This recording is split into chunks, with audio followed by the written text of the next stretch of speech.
Can you see my deck? Yes, we can now. Yeah. Yeah. So, good evening, everyone. So, this is, I just want to set expectations right. This is not an attempt to, talk about some, you know, profound things or preach or something, because I think some of you have accomplished a lot more. When Nimish told me, "Can you talk?" I was asking him what could be the topic I should talk, and he says, "Talk about what you're doing currently." And I realized that currently a lot of things are at a seed level. Then I realized that maybe I could talk about a bit of a past and then present, so people understand the journey I've gone through, and hoping that I get some good feedback from all of you. So this is a kind of a very open kind of a thinking along with you. It's part reflection, part confession, and it's being done among the peer community. So I hope I don't get bashed or sort of get sort of, I don't get cornered on this. I hope so.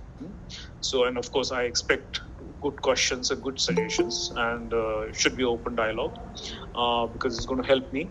So it's a kind of journey which I think many of us have had, especially some of the generations. I mean, my generations have had perhaps, and I think it's a similar struggles or opportunities, excitements that we've gone through. So yeah, I think let's get going. Yeah, can you see how do I move this? Okay. So what I'm trying to do here is looking at my whatever journey into four parts. So 3 decades that have gone by, and the fourth one that's going to start. Yeah. So it was first was 90s after passing out, and then 2000s and 2010s and 2020s, and these have been fairly transformative decades for design in many ways. Yeah. And I mean, 90s was like extremely traditional, whatever, manual design almost, and we had industrial design, communication design, and probably spatial design as three core areas to work on. And I stepped out of IDC and worked for a year with a company making flasks, and then decided to start on my own. And 2000 was again very special because it was the start of the entire India as a sort of opened up economy, and we had multiple opportunities coming up.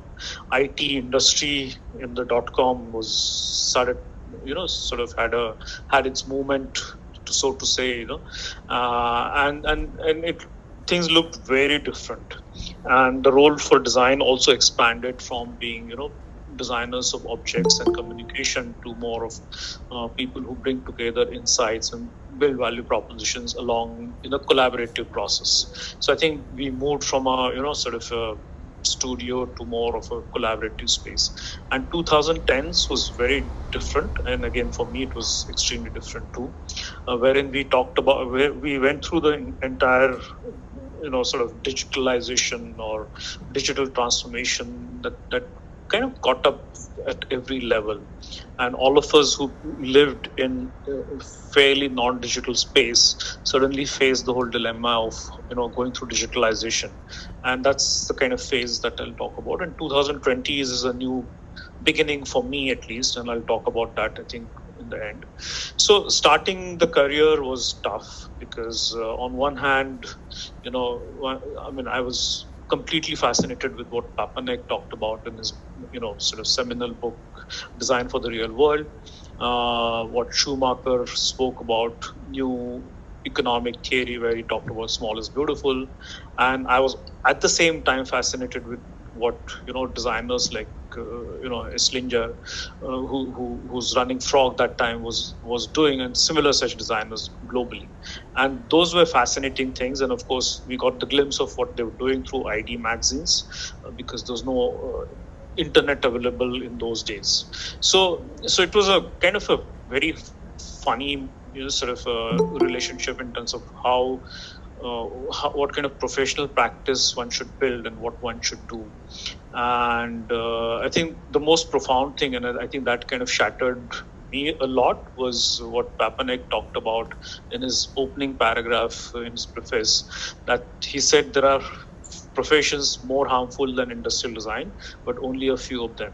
So I think that made me realize that if I'm designing something, the multiplier effect it has and the damaging effect it can have could be humongous. So I think almost a whole of my career I've spent in this dilemma in terms of what probably I should be designing, and if I'm designing something, does it have a positive impact or a negative impact or a less negative impact or a kind of things.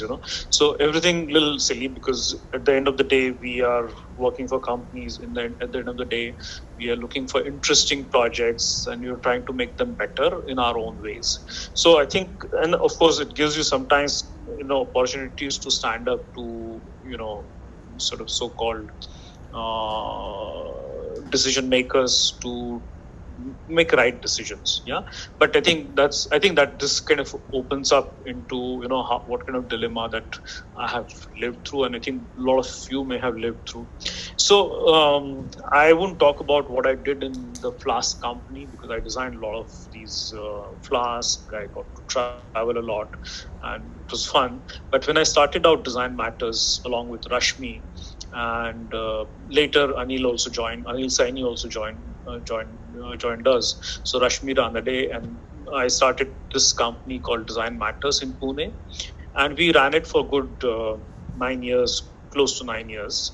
And it was great because we decided to work on socially relevant projects, and we also decided to work on industrial projects. And idea was, industrial projects pay for what we lose out potentially in socially relevant projects. So we did a whole lot of work with sort of tribal development groups. We appropriate technology, because that's what Schumacher talked about, and it was extremely fascinating in terms of how we saw things could be changed and designed, and it actually delivered a lot of great results. For example, here you're seeing some of these things that we did design for an NGO called BIAF, Bharati Agro Industries Foundation. So these shishukas are to carry baby worms, and then you see this wooden frame which is about getting the cocoons, silkworm cocoons there. So it was a fascinating project and great experience, and we could show a lot of learn the whole thing in terms of how the sericulture happens and how do we translate this in a very efficient and effective way, and how do we design things frugally yet they're safe and high quality, and they help very quick measurements, etc. Then of course we ran a lot of projects around education and stuff like that, and of course these are toys, upcycled toys, etc. But we also did a lot of industrial projects, and there were industrial products, there were consumer products, there were even sanitary products, and a whole lot of things in that basket. I mean, even automotive related projects. Why I put up this binocular transparent CAD model is funny, because CAD and computer aided design was coming up, and it was extremely expensive to own a software. I mean, unlike today, the costs were humongous, so we couldn't afford. We had to outsource some of these things, and getting to this level was extremely fascinating. So, and it was quite a lot of struggle, which is now almost taken for granted. And so this entire decade, I would say, helped us realize what design could do and where the boundaries could be. And I think it was a fascinating journey in that space. Then Philips used to be one of the clients on a very small project, but then they asked me whether I could join them, because they were also changing from a corporate design studio to more of a service unit called Philips Design. And I joined them in 2000, almost end of 2000. So Praveen is here. Luckily, it's great to see him, and you'll see some of the projects that we worked on. So what fascinated me about Philips as a company was though they were a sort of a kind of a conventional multinational company, but I spotted that they're doing a whole lot of research and they're doing a lot of visioning in terms of how the world should be. And what fascinated me was this whole vision of the future, which Stefano Marzano talked about, and he mentioned that how the future should be, and he had sort of visualize this future where the home of the future would look more like a home of the past, unlike home of those days, which was full of gadgets and full of things. So how things get more sort of dematerialized and more contextual, and how experiences become contextual was the whole theme, and that fascinated me. And I was just thinking, how do I kind of apply that to our Indian context? And one of that realization came through when we did this project sometime later in 2005-6, and Praveen would remember this very very well. This was a project where we were looking at low smoke cooking in the rural areas. So we picked up a lot of projects around emerging markets, and of course C.K. Prahla's philosophy of top of the pyramid, bottom of the pyramid, middle of the pyramid, etc. And Phyllis was exploring all those spaces, and I think we in India we were located in a very great position where we started to explore these markets in health space, in the space of home living, in the space of say lighting and energy, and a whole lot of areas we started to check out in terms of what's happening. And I think this was a great learning experience. For example, this is a group of women we spoke to, a self-help group, and the question that was asked was, I asked them, what would they need to transform the village and their own lives: water, electricity, road, hospital, low cost credit, money, etc. And it was surprising. I don't think this question was asked to them before, but one lady just smiled and says, all we need is Mahiti. That's information in Marathi. This was in Kerwadi village in Parbhani district in Maharashtra, which is very, very backward area. And these are kind of illiterate or semi-literate women. Now they had formed a self-help group and they showed that confidence. And this was like a turning point for me in terms of, seeing people differently. When we talk about, we have a perspective or an image or a bias about people and things and situations. I think this was one of those transformative moments for me, where I realized that I need to respect people a lot more than what I would think. In a way where I was initially went there to help them to see what can I change in their lives, and I realized that I shouldn't be the one. I mean, they should be the ones who should change themselves. And I think this was a great realization, and I think major turning point for me in terms of how I saw, people. Yeah. And of course, we did a whole lot of projects which were related to healthcare, or which were related to something which is socially relevant, So be it medical equipment for India, or be it Chula, which is low smoke cooking, or we talked about a healthcare van. Then we did extensive researches, contextual researches on mother and child care, the entire primary health, etc. And how do we design kind of ambient experience for such hospitals or clinics, etc. I mean, which was again transcending different market segments. I think while this was happening, it was really great.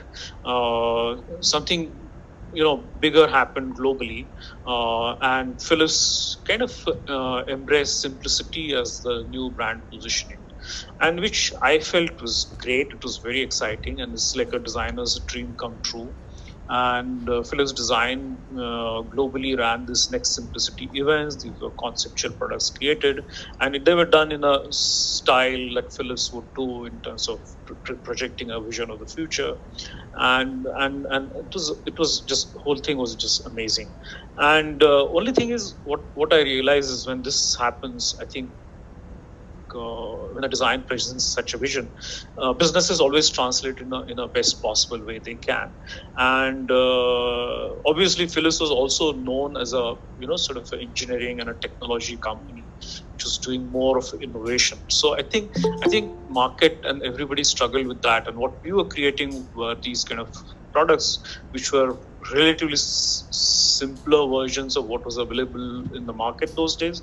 They offered excellent or a professional quality at reasonable rates, but they were still, I would say, mainstream in many ways. There was a little Chrome to be discussed and the chamfer to be assessed, and the whole lot of that product part. And I think that's what probably sometimes a dilemma that a design could face, and exactly what happened to me. And I think going forward, I mean, of course, this is the time I decided to take a break, and I stepped out. I did a couple of projects with with an incubator in Europe, and I did a project with a startup, or rather, I helped set up a startup around energy efficient cooking, which was essentially a research or a PhD project at Institute of Chemical Technology in Bombay. And then I was just wondering what next, in terms of whether I should start consultancy again, whether I should do something different. And that's where China happened. So I was invited or asked to come and see what I could do in China. This was in early 2010. I took almost 6 months, one, of course, due to commitments, but also to decide whether I really want to do this. So I joined back Philips Design in China to set up a studio for consumer lighting in China. And I think one of the reasons I took decision was just to understand what China meant. And you'll see these three different images here. One is from Shenzhen, where I lived, which is like so some of you may be familiar with these cities. So, which was like a megapolis, which was built, which came up along with, Gurgaon, I would say, and from a fishing village turning into a megapolis within span of 15 years. And it was just amazing how it evolved right in front of my eyes. I could see, for example, this buildings behind you see, those kind of buildings would come up in 2 or 3 months, get fully lit up, occupied, whatever. So I saw that entire frenzy of urban development. I saw within a year, when they had these Universiade games, entire city transform, new metro lines come up, new stadiums built, new, parks and walkways and mangroves development, whole lot of things they could build within a very short period of time and within a fairly frugal budget, which was amazing. The middle image is what you see in Hong Kong, and I think that just represents what people were going through, because this is the umbrella movement those days, and wherein Hong Kong was trying to sort of protest against Chinese rules and regulations and the controls they were establishing in Hong Kong after a kind of a lull for almost decade plus after handing over from British, and Hong Kong was experiencing what China could do, and they were protesting, and this is on one of the main roads. And to me, I mean, the whole people in Hong Kong and people in China, they were kind of different poles apart in many ways. But I also felt in China, I think there's a very different acceptance of what the government rule means and how one should behave and what one should do. And I think there's a different dedication to work, I would say. Now, while we hear a lot of stories about China in terms of how they worked and how they, sort of did things, and I was just amazed with the speed and the commitment and the, they showed, and everybody worked. I mean, everybody would work. So you don't ask a lady in China whether you work or you don't work, kind of a question, because they all work. So while doing that, I also got to explore deeper or inner China, where the image on the extreme right is, what left a deeper impression on me, because this is a village, ceramics village, somewhere close to Shanghai, called Jingdezhen. And Jingdezhen is a village that is producing, it's the original center of pottery, I would say, of porcelain and the blue pottery in the world. So Jingdezhen has been into the business of ceramics for last 3,000, 4,000 years. And perhaps, except for the electric wheels, and the new costume, new dresses. I think they have practically same tools and same methods and same practices that they use, really, thousands of years back, and which was amazing. And the kind of products they made in such frugal settings were phenomenal. And then some of these products, of course, I mean, one can't even afford. But what I felt was, in spite of cultural revolutions and whatever bias we heard, China had preserved that quality. And I think this was fascinating for me to learn and experience in China. Whereas on the work front, we were again experiencing what I said about digital transformation and the entire growth market, design that was happening from China, where we talked about China, Asia Pacific, or Latin America or Middle East, India, Pacifics, etc. And we had a whole bunch of wide variety of projects. And what we tried to do that time, and this was exciting because I felt this was very relevant, because if all the homes switched to LED lighting, we would sort of save a whole lot of greenhouse gases, energies, and also these are long-lasting lights, so how they could probably eventually reduce the carbon footprint for the whole world. So LED transformation and these movements were extremely exciting to live, and we had a variety of portfolio because of the sheer expanse of the market. And what we did as a design team there was to see where we could standardize things in terms of modularity, etc. So we actually reduced number of products that get launched year on year, and also number of components these products would consume, and focus on light. So the whole idea was, don't design a luminaire, design the light. And luminaire business was unique for Philips because we were doing the luminaires for professional space or outdoor space, but home luminaires was the first time. And the reason being, once people bought LED lamp, they never came back. But so that's why Philips felt that if we embed LED in luminaires, people would have chance to look at different experiences within the homes. So this is all connected lighting. We talked about what connected lighting meant for Asia Pacific, etc. What light meant for eye care for students, and or cultural interpretations, like this lamp you see on the right top corner. How do you interpret Chinese or Indian motifs to modern LED lights? So all those kind of things were very exciting. And then, of course, Honeywell happened, and I came back to Bangalore. And this was kind of a double DT, I would say, because it was digital transformation, and also it was the whole lot of design thinking. I think that's what happened in this decade of 2010s. The design thinking came to fore, and Philips, we practiced it as co-create, but I think Honeywell was heavily invested into design thinking, and people would come to me and say, can we do DT today morning, or tomorrow, something like that. And it just helped me assess what design thinking could do and could not do, and where it fails. And this is just one glimpse of one of the projects which we launched. And again, here I'll probably touch upon this project a little later. This is a fire alarm system which had extremely diverse portfolio like this, and there were multiple sub-brands, multiple country brands, multiple country offerings, and each product designed differently, each product created differently, each product behaved differently. They needed different installation practices, etc. So what we did was we just fought the battle to consolidate entire design language into Honeywell design language, and we created brand variations with minimal change. There was a lot of resistance in the beginning, and later everybody accepted because they realized the whole portfolio has become modular.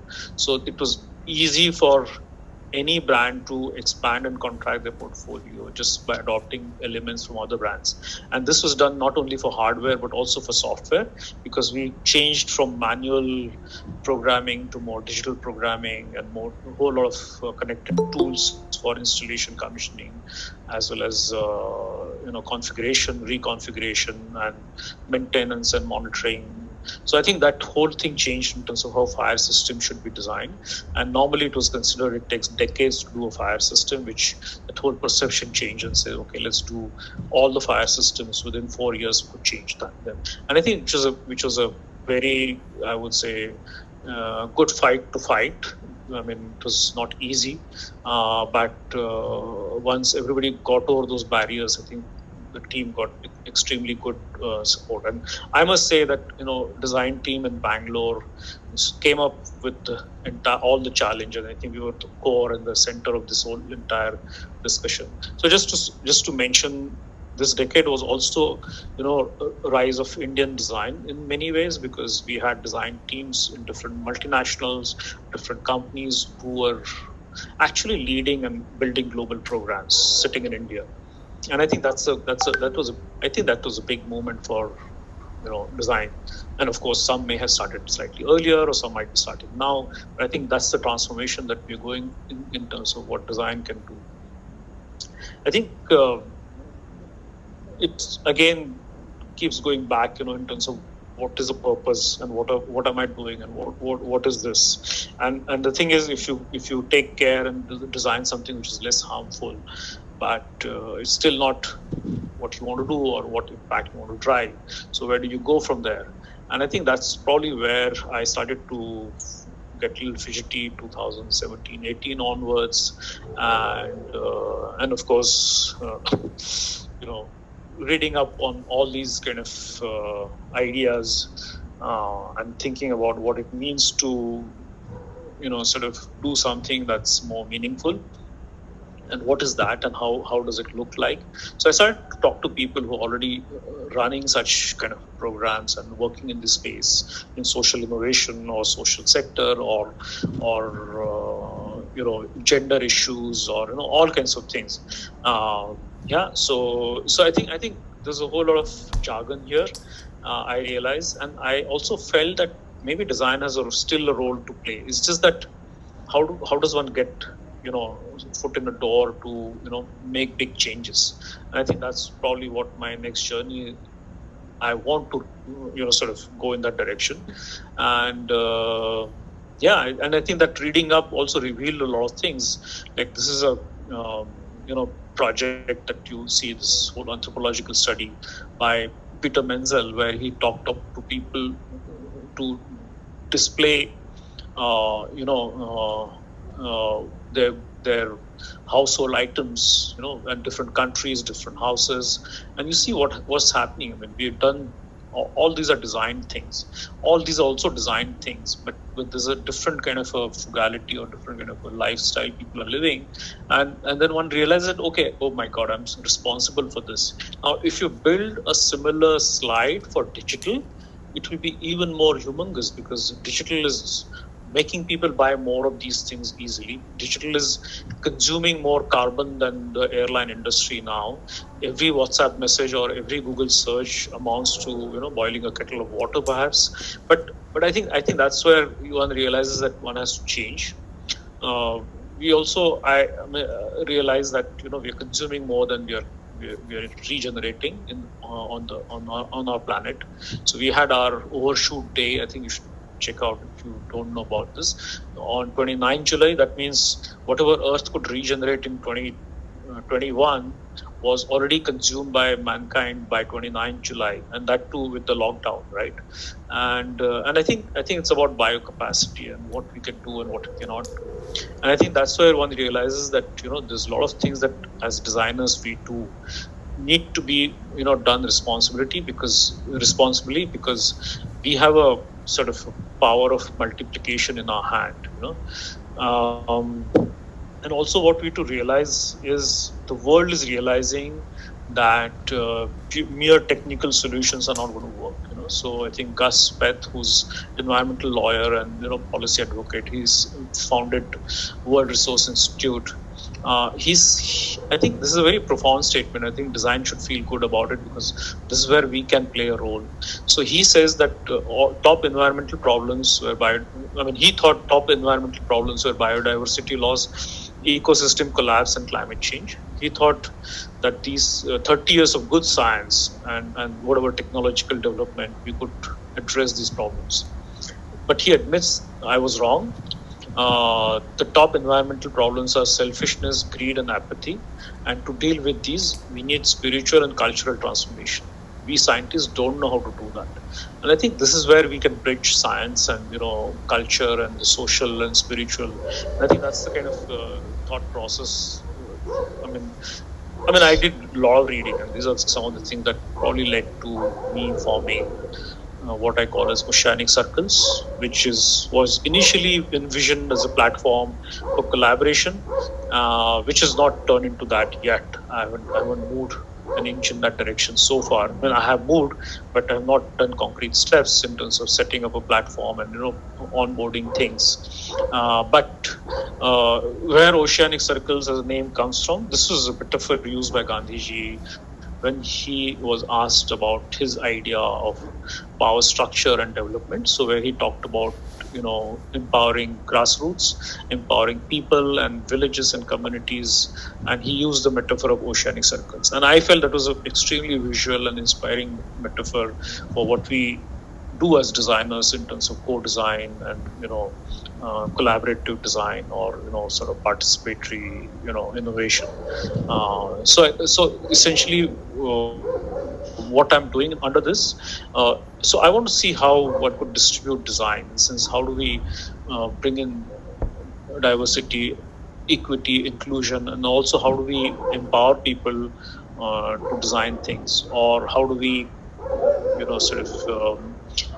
co-design and measure impact on people and ecologies. What are the practices and tools that we need to build, and particularly in an Indian context? And believe me, there's a whole lot of amazing work that has been done all over. In fact, and many of those practices lie within, say, academic institutions or research institutions. So how do you bring them in the reality, and or whatever is being practiced in reality? How do we perfect that for a right kind of approach, right kind of impact? And the third piece is about enabling entrepreneurship and innovation. What I realized is a lot of social sector projects don't scale up because they stay at the pilot or they stay at a POC. And that's because there's a lot of short-termism in our system, especially in India, where we have our very administrative kind of a mindset, where we have year-on-year planning, and people want accounts for everything. So how do you extend that impact? How do you convince investors that, okay, give me 3 years of investments? So they talk about it now in terms of patient capital, but it's still not commonplace, and you still need to deliver year-on-year results. So how do you enable an entrepreneurship? Because that's one way to deliver results and change. So essentially, I'm trying to build methods and tools around participatory research, system design, which are common. Again, transition design. I think change pathways. This is a phenomenal thing I read when I started to read about design, impact design. This is a research that's happening in CMU, Carnegie Mellon University. I think you should read about transition design. Then, so how do we create new values? And I think this is something which people talk about, but people get them on the paper also, but they don't get translated into design. So I'm just trying to see how we could do that. And again, collective or a platform for collaboration. I think that's the whole core of Oceanic Circles. Yeah. Of course, I started out in 2020 Jan, got out, managed to get out finally. But the thing is, we got into this pandemic, and which was a phenomenal eye opener. And of course, we are privileged. I think we all should be thankful to whatever our destiny, that we could manage sitting at home, work from home, watching Netflix, doing computer work, sitting on a comfortable table chair. But the whole millions of people actually had to migrate. They walked hundreds of miles literally to reach their villages, because it just caused a lot of panic, and they realized that in cities they will not survive with work gone and money gone, and the restrictions, and they don't want to fall sick, etc. So it was a horrible thing to observe. So one of the things that happened, of course, was I got into sort of some of these voluntary work, some of these COVID initiatives, and to me those were eye opener, because I was not designing. We were arranging oxygen, we were arranging hospitals, we were arranging support for these local communities who lost their jobs and work, and I felt that was very important thing to do at that moment, and of course it took months out of my time, but it was still worth it because I felt it had to be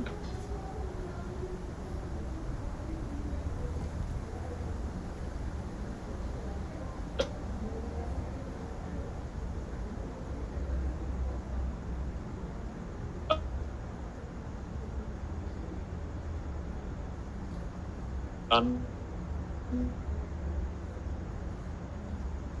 That researches that are on. I'm working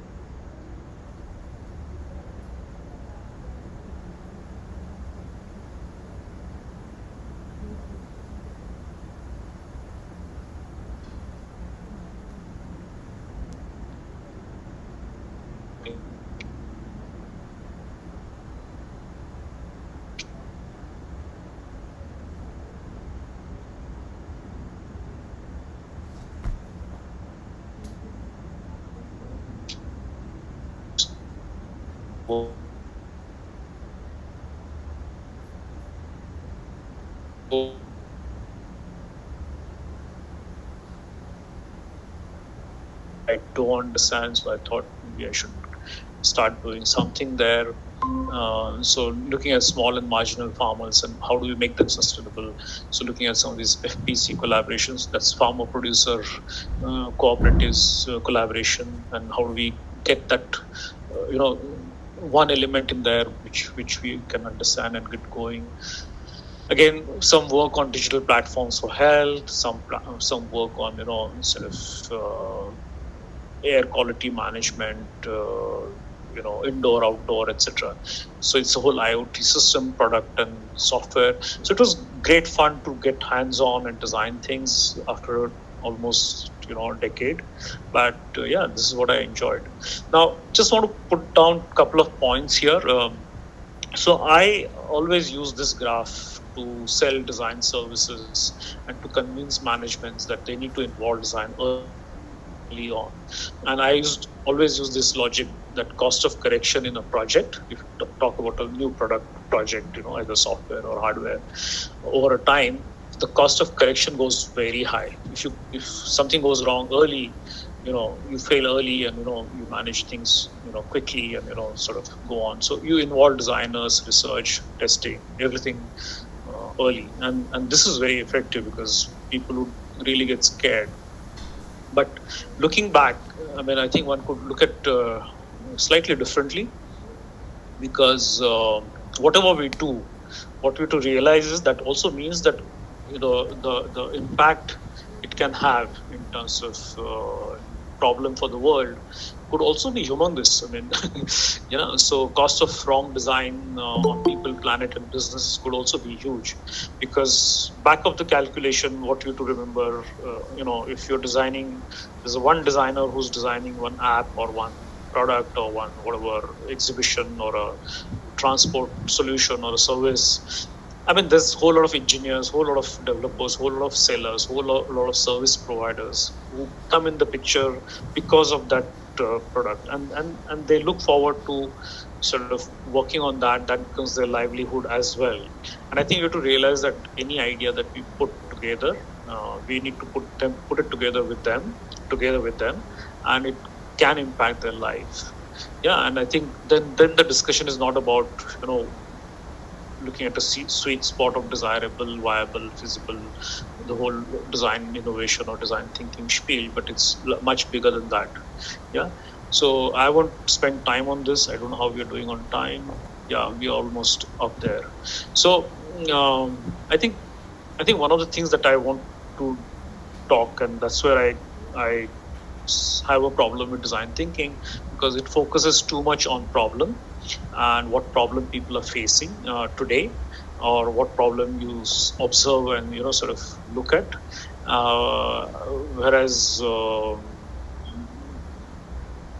whereas that may not be the problem for future. For example, if you're looking at say community in Bombay, in terms of how they're living along the sea and infrastructure there. You might solve that problem for today, but just 10 years down the line, probably sea levels are going to rise and they're going to go underwater. So to me, that's about looking at long term. To me, it's also about not solving short term problem. Like, for example, if you say there's certain business problem that software has in terms of additional revenue generation, and you solve that problem, but if it creates, say, a problem for user in terms of privacy or security, I think you might have solved the revenue problem or a data problem for a business, but you created problem for your another stakeholder who's end user or whatever. So the question to ask is, what is the change that we want to bring in, and what are the pathways to that change? So understanding impact.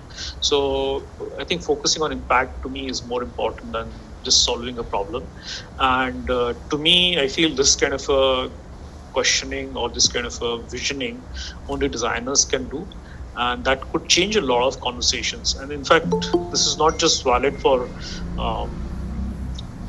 say social sector or a sort of or a social innovation, but it's also very valid for corporates, because a lot of times businesses want to make an impact and they just don't know what to do, and then essentially, especially large corporates, go after incremental problem solving and so on and so forth. So in a way,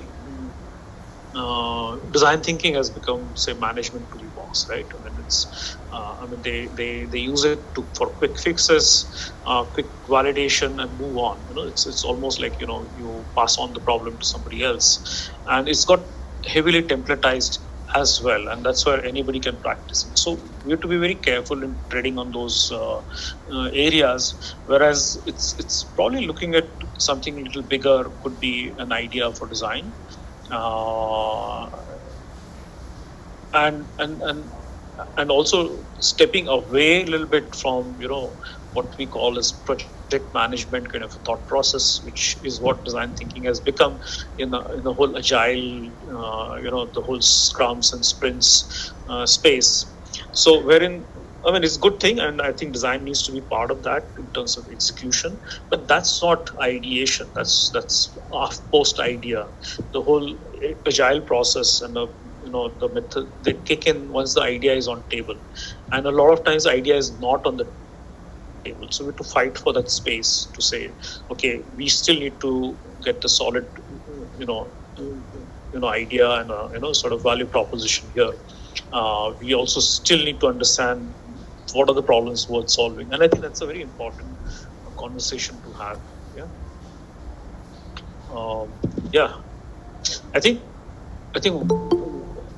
I think last few days I heard a conversation on the WhatsApp groups wherein I hear it because I'm not on the main group, but I think there was a lot of discussion on cynical versus not cynical, and I think everybody was getting offended with that and using it as offensive thing. And I just want to talk about that. And so I think there are a lot of qualities that designers need, but to me, I feel one could say one has to be courageous. That's great. One has to be curious, so you explore things. One has to be more independent, so that you don't take sides. You're more unbiased or constructively skeptical, or sort of cynical, you can say. I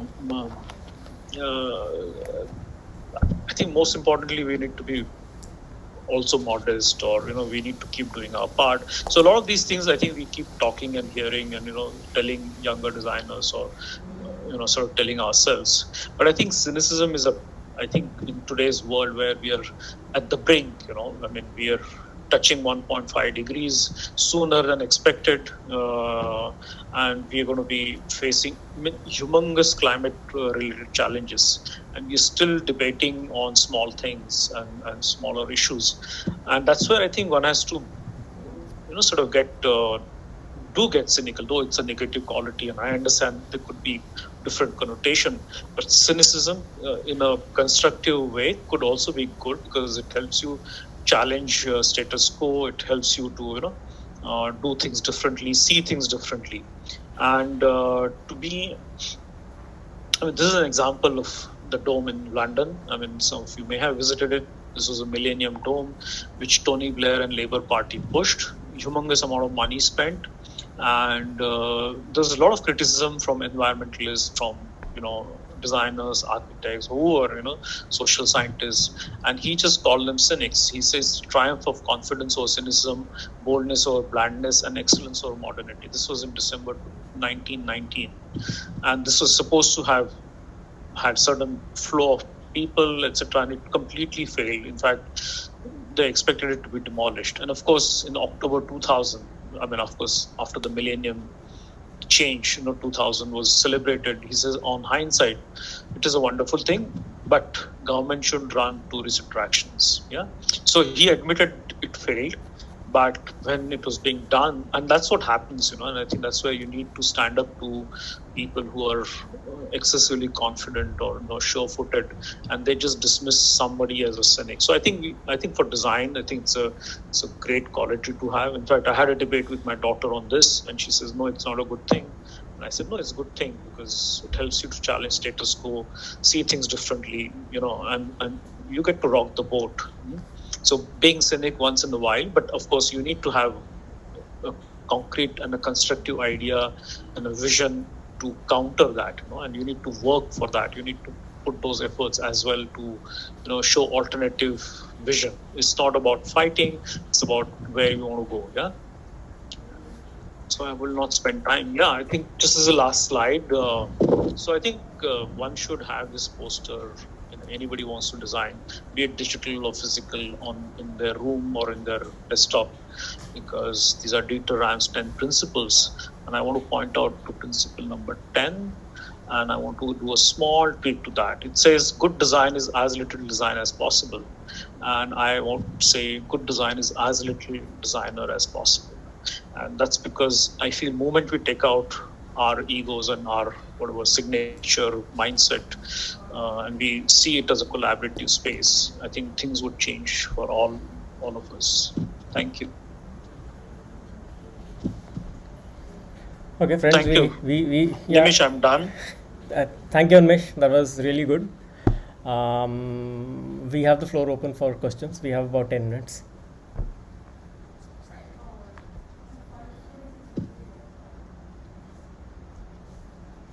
So while we are, I think we're waiting for more questions to come in. I have one question comment. I mean, you said you are setting up a collaborative platform. So could you give us some flavor of that? I'm sure a lot of us would want to be part of that. Yeah. So Nimish, the whole idea was, a lot of large public projects or social projects, they run without designers. A lot of them. Yeah. And they run without designers for two reasons. One is either they don't know where to involve design, or they run without designers because they can't afford. And then what they do is they essentially involve designers on a smaller part of the project. Do a design research, do some consulting. So nobody owns that project. So whole idea, and then of course sometimes if it is a healthcare project, for example, then it's not just about design, but it could also be about managing supply chain, managing a whole lot of things. So there, what I felt, there's a need for a platform where such experts, while working with the community, some experts from industry and the market approaches could come together to get right things going, because most of these projects don't get scaled. So that was the idea. So there's a demand side and a supply side, and the whole platform, how it works. So and I mean, last year I just couldn't build this. So, but I think I want to essentially build, because I'm getting more and more clear in terms of what it should be. And I'm trying to talk to a lot of companies in social sector, either for profit or not for profit, people who work with policy, public policy, or larger platforms, in terms of how this could be managed, so that what is the funding model, what is the business model, how do people come, where they need to come, how do people access such platform. So all those things I'm trying to build. So anybody is interested in joining this or want to be part of this, I think it's most welcome. This is very open. I don't even know how, whether it's commercial or non-commercial, because idea is not to, it's not charitable work. It would be essentially work which sort of is built on value and value creation. So I think that's probably where anybody wants to join, most welcome. Sure. Good to know that, Umesh.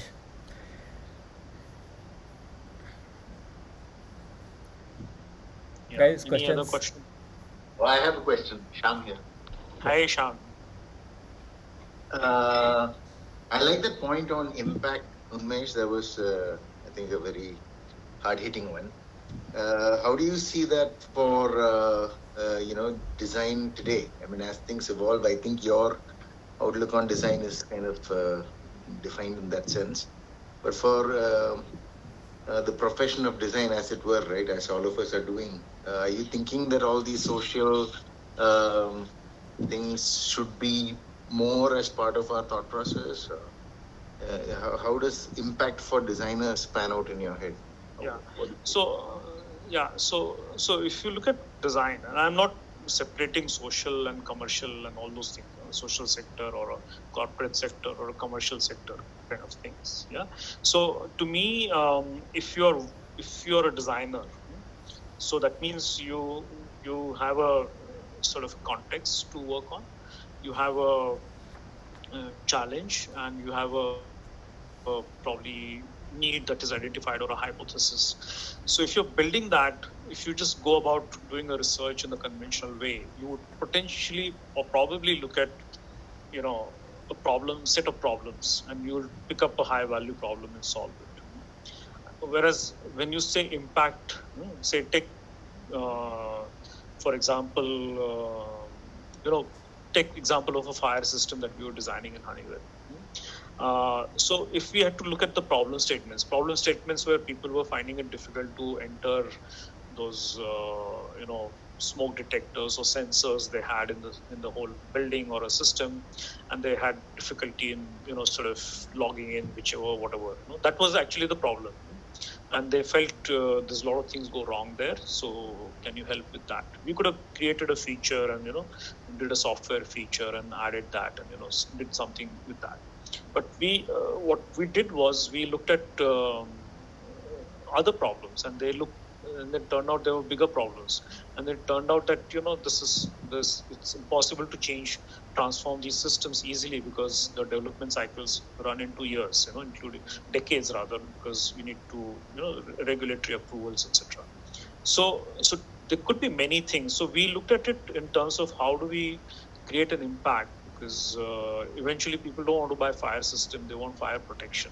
And how do we create the sort of the connected experience for fire departments, building owners, building occupants, and who are service providers, maintenance providers, etc.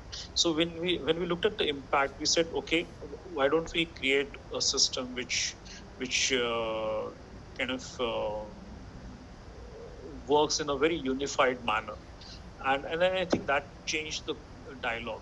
How do we create the most advanced fire system which in a shorter period of time, so be able to change entire portfolio, make it simpler, cleaner, fewer products, fewer SKUs, but a lot of value. So I think those are the kind of conversations can be had on a larger scale. If you're talking about, say, Bangalore traffic, you can say, okay, dairy circle challenge needs to be solved. Now you can change the signal system, you can change the road, you can knock down the flyover, build a flyover, but it still continues. Whereas if you look at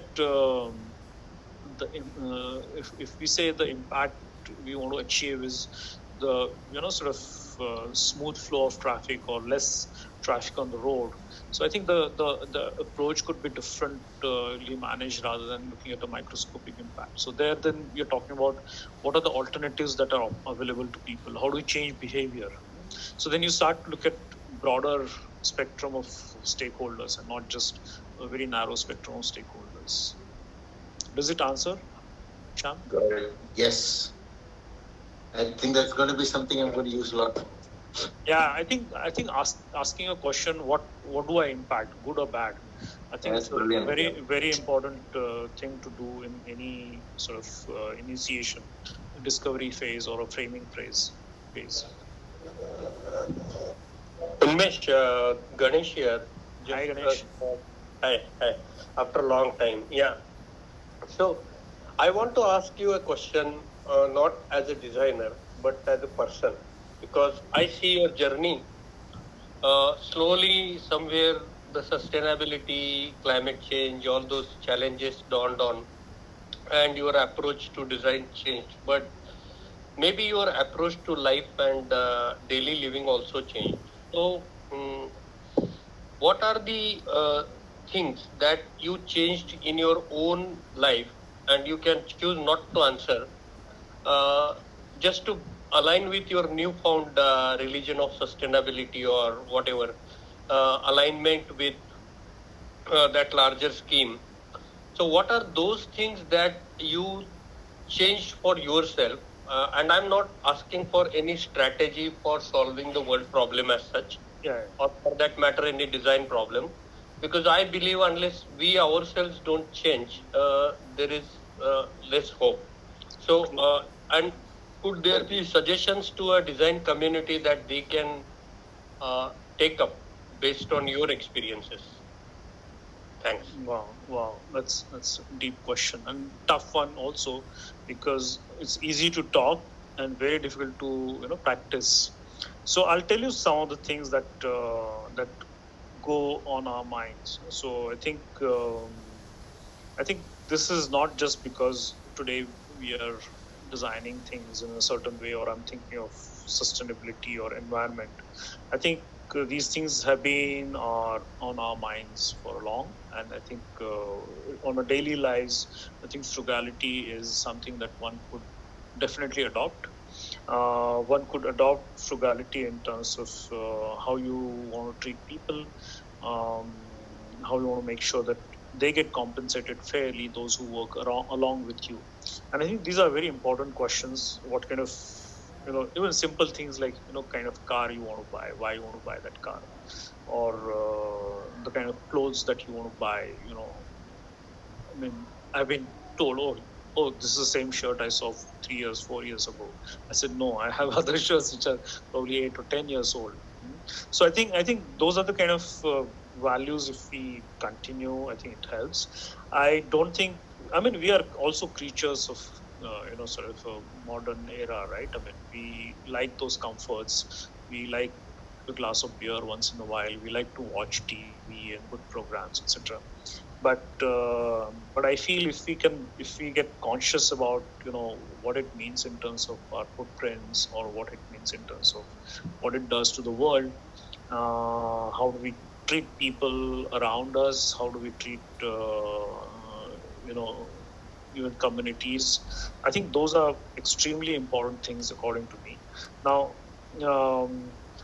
I think sometimes even life changing events could drive you to think differently, because you suddenly realize that your life is a lot more important than grand visions that you might be chasing. And I mean, I have gone through few experiences of those kind, that fairly, I would say, severe ones. And I think that also changes one to be sort of I would say less competitive, not less ambitious, but less competitive in many ways. um, uh, I mean, I'm not, and then you realize that you're not seeking glory for yourself. Rather, sort of trying to work with a whole lot of people, and then it is easier to work, with a broader audience today. Another thing that has changed in my life is, typically as designers, we we we're comfortable with designers and we talk to designers. So I think I have always been trying to go out and talk to other professionals, not as friends or not as neighbors, but as professionals. Try and get involved in their work or involve them in your work. And I think that really is an eye opener always. So listening to them, or working with them, or debating with them on a topic. So I feel going beyond that, I think that's another thing which is more on a knowledge front, not on the lifestyle front, or important things. But indeed, Ganesh, I think we all make lifestyle or life choices, um, and they are extremely contextual, extremely momentary also. But I think again, if you apply the principle of impact, what does it do, or how does it help? I mean, I have gone to a shop and I've walked out saying, do I really need it? What will it do? Kind of things. So I think those things are very important to apply same principle. Yeah. Thank you, Unmesh. Indeed, very, very important. I agree with you, and I always value these things over all the strategies and all those things. Thanks a lot. No, absolutely. Thanks for asking that question. Tough one. Okay, I think we overshot our time by about 5 minutes. 5 minutes. Praveen? Yeah, Unmesh. Yeah, Praveen, I don't have a question, but it's nice to listen to you. It's like a wonderful journey, and I feel lucky to have walked few steps with you in that. Oh, yeah, it was major part of that journey. It was a time travel for me. Thank you. Nice storytelling. Nice. Okay. I guess anybody wants to connect with me directly, you're most welcome. I'm on the group, at least Bangalore group. So I'm not on the main group, WhatsApp group, but anybody wants to connect, most welcome. So Unmesh, I'll add you to the main group and we can continue the discussion on the group that people might have. Okay, that'll be great. Be great. Yeah. Okay. Thanks so much, Nimish. So thank you everyone for joining in, and see you all next week. Thanks, guys. Thanks, Nimish. Wonderful initiative. Appreciate. Thank you. Bye. Thank you, Nimish. Good night. Good night. Thank you. बंद कर दिया मैंने हाँ exercise की